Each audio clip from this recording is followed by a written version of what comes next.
Bonjour à tous, je m'appelle Michael Dérault, donc je suis exploitant sur la commune de Mentouratel, c'est dans le nord du Cher.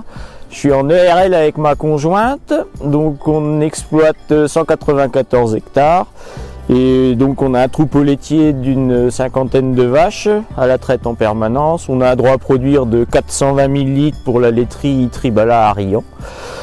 Donc ici notre spécificité c'est qu'on est sur un système 100% herbe pour l'alimentation des vaches, il n'y a pas de maïs en silage et on fait aussi donc du pâturage. Donc Jean-Baptiste Brisset, donc je suis inséminateur à la SECNA depuis bientôt 16 ans. Donc ici je pratique le suivi repro, ce qui permet d'avoir des résultats plutôt corrects au niveau reproduction, aux alentours de 80% de vaches pleines à chaque lot d'échographie. Donc le suivi repro consiste à 3 semaines, un mois après vélage, on vient regarder l'appareil génital, si tout est ok, si elle est apte à être mise à la reproduction. Puis 30-40 jours après, on réalise les échographies après insémination. Le suivi repro, c'est quelque chose dont j'aurais du mal à me passer maintenant, c'est vraiment une aide très précieuse. Ça fait maintenant une petite dizaine d'années qu'on le fait. Là maintenant c'est Jean-Baptiste qui me suit et c'est l'interlocuteur que j'ai au niveau de la SECNA, maintenant c'est Jean-Baptiste. Et moi, l'œil de Jean-Baptiste, je me permets d'insister au niveau nutrition, permet aussi de recaler les rations par rapport à ce qu'il voit et son observation. Si demain il me dit tiens Vincent, j'ai observé des vaches sales, et après derrière avec Mickaël on réajuste la ration.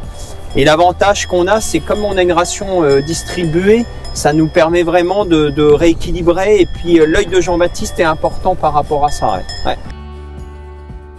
Du vélage toute l'année et du coup on n'a pas forcément de trous dans la période de vélage, on arrive à avoir nos 4, 5, 6 vélages par mois réguliers, et donc ce qui prouve que on s'en sort pas mal tous ensemble. Ouais, on peut même dire que ça fonctionne bien quand même, parce que c'est vrai que vu les périodes à risque de transition alimentaire, on change, j'allais dire, tous les jours de paddock, il y a la météo, t'arrives à avoir cette régularité d'insémination, donc de vélage, et c'est vrai que je trouve que ça matche bien et ça permet vraiment d'avoir des bons résultats, puisqu'on le voit, des résultats économiques sont là, et ça parle d'eux-mêmes.